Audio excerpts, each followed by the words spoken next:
السلام عليكم ورحمة الله تعالى وبركاته. كسورة والغليج ديزاين سمر والبكلا سعطان علمي كمبيوتر كي برامج الملتي ميديا.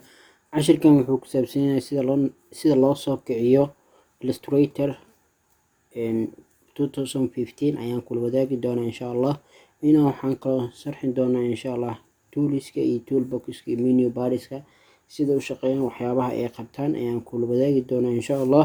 kusoo dhowo alqaliij designs marka haddii aad ku cusubtahay channelkeena fadlan subscribe like share sida asxaabadeen ay ugu faa'iideystaan adigana aad ka mid noqotid mar walba daawadaha uray daawada fiidiyoda aan soo gudbino. haddii aad ku cusubtahay channelkeena subscribe garee gambalaalkana furo. sidee loo soo kiciyaa? waxaa loo soo kiciyaa labo qaabood. haddii uu taski barka uu ku saaran yahay meeshan ayaad ka soo kicinaysaa ama start buttonka inaad dhahdid start buttonka inay searching aad ku dhufatid kadibna faylkii meeshan ayaad ka raadisid magaciisa inta ku qor kartaa ama meeshan ayaad click ku siinaysaa.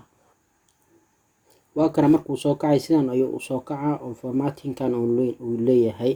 design-ka waa design qurux badan, waxyaabaha badan lagu sameeyo waxaa kamid ah vector shapes-ka, waxyaabaha automatically oo adiga wax walba aad ka bedeli kartid ka hagaajin kartaa. inta badan loogu talagalay illustrator-ka wuxuu muhiim yahay qof walba wuxuu ka fiican yahay illustrator-ka photoshop. marka photoshop wax ku design gareynaysid waxyaabahan kan quality-giisa kana qurux badan mar walba wuxuu leeyahay waxaan meeshay walba aad samaysid heerka uu yahay ama muuqaalka uu yahay ayuu toos kugu soo bandhigaa.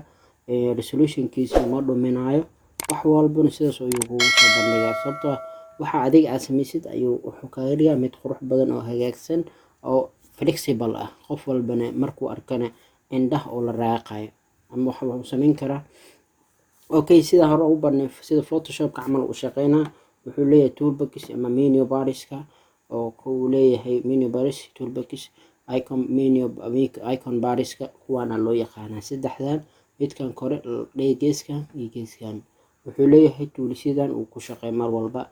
qaybtan mid walba waxay shaqeysaa si gooni, laakiin waxaan soo saaciday effectska inta badan waxaa loo yaqaanaa waxyaabihii hore oo ku arki jiray qaybtan 3D uu soo bandhigay ayuu intana kugu soo bandhigaa. mid qurux badan ayuu kugu soo bandhigaa.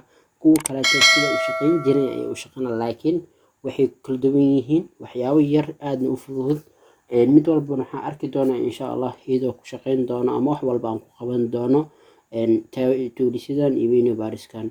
okay, meelahan kale hadaa usoo noqono waxaa lagu soo kordhiyay meesha move tool ayaa loo yaqaan, waa selection tool. waa move tool ay taagan tahay qayb direct selection iyadana qayb inaan ka doonno kadibna intaa rabtid inaad u jiitid ama balarisid. quick selection magic ayaa loo yaqaanaa qaybtani. pen tool aad jira oo inta badan loo isticmaalo waxyaabaha vector shapes-ka. illustrator-ka wuxuu kaga duwan yahay photoshop-ka sawirkii qoraalkii aad qortay textigii inaad ka dhigi kartid vector shapes, inaad hal xaba iyago isku xir kadibna hadda kala qaadi kartid mid walbana koon aad u tacaamulaysid, aad kalarka aad ka bedelaysid, aad hagaajinaysid. waxyaabo kaleetana uu leeyahay ayaan arki doonaa insha allah oo illustrator-kana muhiim u tahay qof walba markuu baranayo ama uu hagaajinayo. waxaan ku arki doonaa insha allah casharadana soo socda. lacala toolisyada haddii kaa maqan yihiin intay kugu jiraan ama waxay kugu soo bandhiga meeshan inta badan helbinka laga fiiriya ama windowska.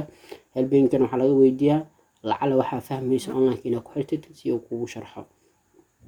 waxaan kaloo arki doonaa insha allah pathfinder-ka inta badan aan isticmaali doono shapeska inaan isku xirno hal aan ka dhigno. casharadaasna waan arki doonaa insha allah iyadoo aan kala qaadayn hadduu alidmo. intaas ayaan kusoo gagabeynaa. haddii aad ku cusubtahay channelkeena fadlan subscribe like share si asxaabadan ay ugu faa'iideystaan adigana aad ka mid noqotid mar walba daawadaha ugu daawada fiidiyoyada aan soo gudbino.